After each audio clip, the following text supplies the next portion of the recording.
തെരുവുനായ ശല്യം പരിഹരിക്കുവാൻ കടങ്ങോട് പഞ്ചായത്ത് ഷെൽട്ടർ ഉൾപ്പെടെയുള്ള പദ്ധതികൾക്കായി നടപടികൾ സ്വീകരിച്ചു വരികയാണെന്നും ഈ വിഷയത്തിൽ കോൺഗ്രസ് നടത്തിയ സമരം അപഹാസ്യമാണെന്നും panchayat president advocate K M Naushad പറഞ്ഞു. തെരുവുനായകളെ പിടികൂടി വന്ധീകരണം നടത്തി ഷെൽട്ടറിലാക്കുവാനായി ഈ ഭരണസമിതി 20 ലക്ഷം രൂപയുടെ പദ്ധതി നൽകിയിട്ടുണ്ട്. ഷെൽട്ടർ നിർമ്മിക്കുവാൻ വനത്തിനോട് ചേർന്ന് വിജനമായ പഞ്ചായത്ത് പുറമ്പോക്ക് ഭൂമിയിൽ സ്ഥലം കണ്ടെത്തിയിട്ടുമുണ്ട്. കെട്ടിടം നിർമ്മിച്ച് 2 കെയർടേക്കർമാരെ നിയമിക്കും. പല വകുപ്പുകളുടെ സഹായവും ഇക്കാര്യത്തിൽ ആവശ്യമുണ്ട്.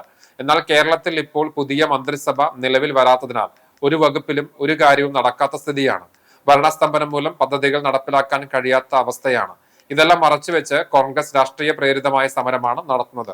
ജനങ്ങൾ ഇത് തിരിച്ചറിയുന്നുണ്ടെന്നും പഞ്ചായത്ത് പ്രസിഡന്റ് കൂട്ടിച്ചേർത്തു. കടങ്ങോട് ഗ്രാമപഞ്ചായത്തിൽ തെരുവുനായുടെ ശല്യം ഒഴിവാക്കുന്നതിന് വേണ്ടി സമഗ്രമായ പദ്ധതിയാണ് കടങ്ങോട് ഗ്രാമപഞ്ചായത്ത് ഈ വർഷത്തെ പദ്ധതിയുമായി ബന്ധപ്പെട്ടെടുത്തിട്ടുള്ളത്. തെരുവുനായകളെ വന്ധീകരിക്കുന്നതിന് വേണ്ടി പണം മാറ്റിവെച്ചതിന് പുറമെ തെരുവുനായ ഷെൽട്ടർ കടങ്ങോട് മേഖലയിൽ പഞ്ചായത്തിൻ്റെ ഉടമസ്ഥയിലുള്ള സ്ഥലത്ത് 20 ലക്ഷം രൂപയ്ക്ക് തെരുവുനായ ഷെൽട്ടർ നിർമ്മിച്ച് പഞ്ചായത്തിലെ അലഞ്ഞു തിരിഞ്ഞ് നടക്കുന്ന തെരുവുനായകളെ പിടിച്ച് വന്ധീകരണം നടത്തി ഷെൽട്ടർ നടക്കുന്നതിന് വേണ്ടിയിട്ടുള്ള സമഗ്രമായൊരു പദ്ധതിയാണ് കടങ്ങോട് ഗ്രാമപഞ്ചായത്ത് എടുത്തത്. കേരളത്തിലെ വിവിധ വകുപ്പുകളിൽ ഇത്തരം ഫയലുകൾ ചെന്ന് കഴിഞ്ഞാൽ അതിന് കൃത്യമായ ഉത്തരം തരുന്നതിനും അതിൻ്റെ മുകളിൽ തീരുമാനം തരുന്നതിനുമുള്ള ഒരു കുറവാണ് ഇപ്പോൾ നിലനിൽക്കുന്നത് എന്നുള്ളത് കൊണ്ട് ആണ് ഈ പദ്ധതി തുടക്കം കുറിക്കാൻ കഴിയാത്തത്.